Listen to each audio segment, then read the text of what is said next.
Hello, basketball fans. Matt Lawrence of HopkinsSports.com with your Johns Hopkins men's basketball season preview. I'm joined by head coach Josh Leffler to my right. Blue Jays are coming off of a Centennial Conference tournament championship a year ago and a trip to the round of 32. Josh, so we head into your second season here at Hopkins. What is the biggest, whether it's a improvement or changes, that you want to see from your guys from year one to year two into the new system? I think, the great thing about college basketball, the hard thing about college basketball is every year you have a different team, even more so than, maybe at the pro level, just because of graduation. And we obviously lost two valuable seniors in Kyle Doran and Jesse Flannery, who did a great job as players and maybe even more importantly as leaders. So I'm looking to just see what the dynamic of this group is in terms of who can fill that leadership void and what the group dynamic's going to be like. Because every year it's so different when you replace seniors with freshmen and guys fill different roles.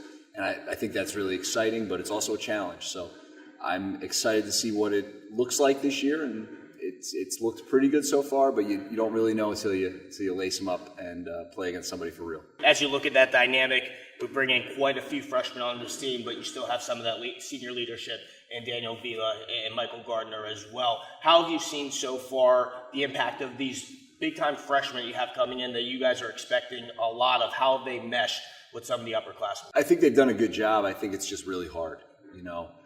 When you return 4 starters and you have 5 seniors, to go along with Daniel and Michael, we have, Noah Ralby's playing very well. Joey Fitzpatrick gave us great minutes last year. He's been playing well. Kabir Suri is a nice player.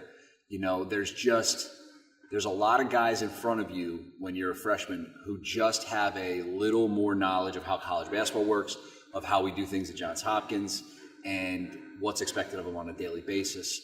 So, you have to have a steep learning curve.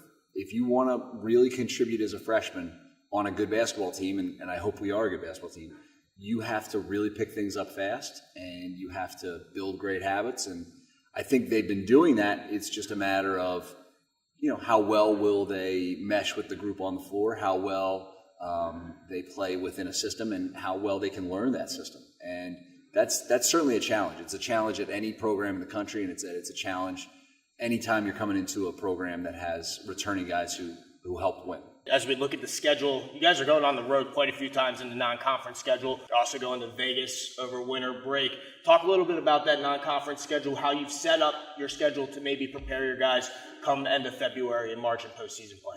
Yeah, well, the number one thing is when you're setting up your non-conference schedule, you're really trying to prepare for your league. And everything should be about how to win your conference. And what we tried to do was put together a challenging schedule against good teams that we think will help prepare us to make a run for a championship in a very, very tough Centennial Conference. And I think when you look at the Centennial, last year sending 3 teams to the NCAA, 2 of those teams hosted games in the NCAA, all 3 won games in the tournament.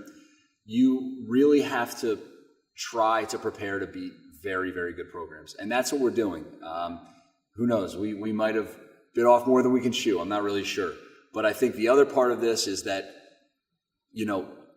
student athletes and students come to Johns Hopkins to be challenged.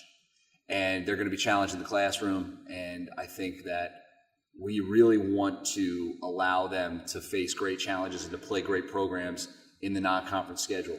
And when you look at it, just in our first 2 games, we'll play 2 NCAA tournament teams, 2 conference champions.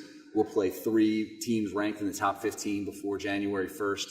We haven't done these guys any favors by laying out any cupcakes, and I think that's exciting. And I think that as you prepare for the season, if that doesn't get you going as a student athlete, I don't know what will. Should be another exciting season of Johns Hopkins basketball. Be sure to follow HopkinsSports.com all season on Twitter and on Instagram for everything you need to know about Johns Hopkins basketball. Josh, thanks for your time. Best of luck this season. Thanks so much.